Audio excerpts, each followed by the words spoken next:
हमने जो स्टोरी पढ़ी है मंकीज़ की, चलो आज हम ड्राइंग करते हैं इसकी। Let's start.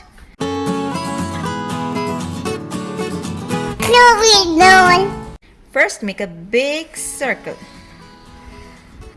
अगर आपको मुश्किल होती है तो आप किसी ढक्कन से भी सर्कल बना सकते हैं। फिर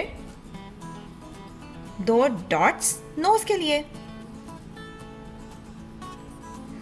2 big ovals for eyes.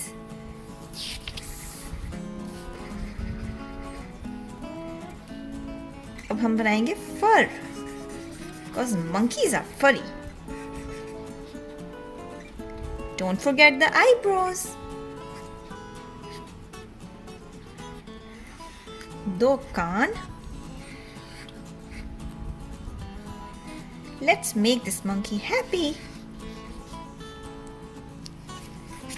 लेकिन आप इनके और भी फेसेस बना सकते हैं। Like is this monkey surprised? Yes. This one looks sad.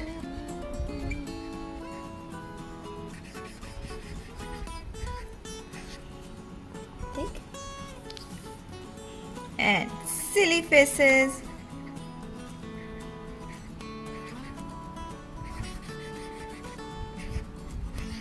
Share your drawings with us. See you. Bye.